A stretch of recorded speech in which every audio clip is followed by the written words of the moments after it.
Welcome to this explainer, produced by forensic researcher Sabet. We're jumping right into a critical systemic blind spot in how the United States tracks violent crime. We often think of national crime statistics as this perfect, comprehensive, top-down view of what's happening in our communities. But today, we're looking at some absolutely fascinating forensic and academic research that reveals a massive gap. It's a gap that's actively obscuring precursor crimes, specifically animal cruelty, and hiding vital trends from law enforcement. We'll be moving through 5 key areas today: the hidden crime data, the violence connection, tracking state crime data, the Ohio data proof, and finally, the path forward. Let's get to it. Section 1. The hidden crime data. Let's look at exactly what constitutes this critical blind spot for the FBI. It's honestly a wild contradiction. Right now, 47 states, plus DC and various territories, classify certain forms of animal cruelty as felonies. Our state-level justice systems treat these offenses with severe gravity, as they should. But then, when local agencies report these crimes up the chain to the FBI's Uniform Crime Reporting Program, poof, they vanish. They get dumped into a massive catch-all category, literally labeled all other offenses. Because they aren't uniquely coded, they're practically untrackable on a national scale. We just can't analyze them or spot the trends. Section 2. The violence connection. Let's dive into the literature review to understand why this data gap matters so deeply.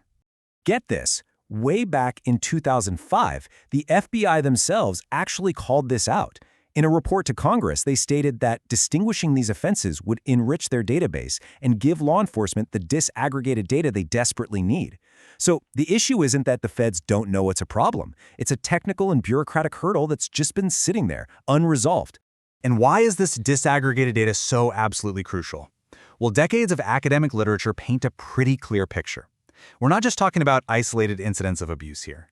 Animal cruelty is a literal red flag. It's a proven catalyst for broader societal violence. We see strong empirical links to interpersonal violence, illegal guns and drugs, and property destruction. Plus, childhood participation in animal cruelty is a huge marker for antisocial behavior. And importantly, as Walton Moss and colleagues found, it's a known predictor for domestic violence. Tracking animal cruelty means tracking the early warning signs of escalating human violence. Think about how much our forensic understanding of this violence connection has evolved. Back in the 1800s, only 3 states saw fit to make certain animal abuse a felony. Fast forward to today, that number is 47. Our legal system has completely shifted to reflect the severity of these crimes. It just makes it glaringly obvious that our national data tracking hasn't caught up to reality. Which brings us to Section 3, Tracking State Crime Data. Let's check out the methodology and results. To figure out this data disconnect, researchers Dr. Lynn Addington and Dr. Mary Lou Randor zeroed in on a system called NIBRIS, the National Incident-Based Reporting System. Unlike the old-school summary system that just tallies up raw numbers, NIBRIS is the gold standard.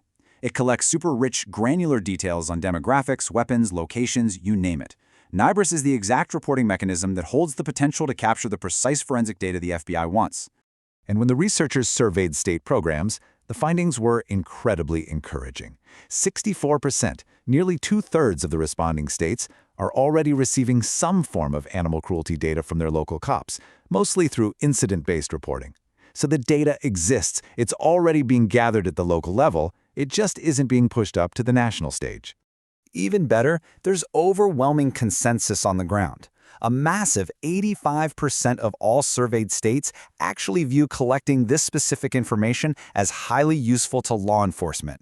Among the states already collecting it, that number jumps to 94%. This isn't just some annoying bureaucratic chore, it's a genuinely vital forensic tool. Section 4. The Ohio Data Proof. Let's look at what happens when a state actually puts this into practice. Through their research, they found that states like Ohio actually translate their specific state statutes into incident-based reporting codes right before sending them off to the FBI catch-all. This means Ohio can pull and analyze its own local data. Look at this. When we isolate the demographics from 2007 to 2011, we can instantly profile offenders. Over 67% of arrested offenders were male, and nearly 84% were white. That level of detail proves exactly why an incident-based system is miles better than a simple summary count. Furthermore, the Ohio data tracks exactly where these crimes are happening. A staggering 46% of these offenses occurred right in the home. Now, think back to the academic literature we just talked about. That heavy concentration of animal abuse in the home completely reinforces the forensic link to domestic violence. When we accurately track animal abuse, we are quite literally mapping the locations of potential intimate partner violence. Finally, Section 5, the path forward. Let's outline the concrete recommendations to finally fix this blind spot. The researchers didn't just point out a flaw and walk away. They laid out a super clear step-by-step blueprint. Step 1. Systematically contact all 50 state UCR programs to clarify exactly how local agencies are reporting this right now. Step 2. Create a working group between those programs and the animal control officers who are actually the first responders on the scene. And Step 3. Establish a dedicated working group within the FBI to tackle the technical stuff, like setting a uniform national definition of animal cruelty. But here's the real game changer. Both the state programs and the 2005 FBI report agree on this. We have to fundamentally reclassify animal cruelty. Historically, the law has viewed animals merely as property, like breaking someone's window. It is absolutely vital that these offenses be reclassified as crimes against society.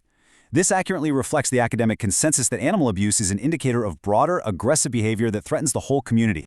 This entire body of research, spearheaded by the Animal Welfare Institute in partnership with American University, hands policymakers the exact blueprint they need to upgrade our national crime statistics.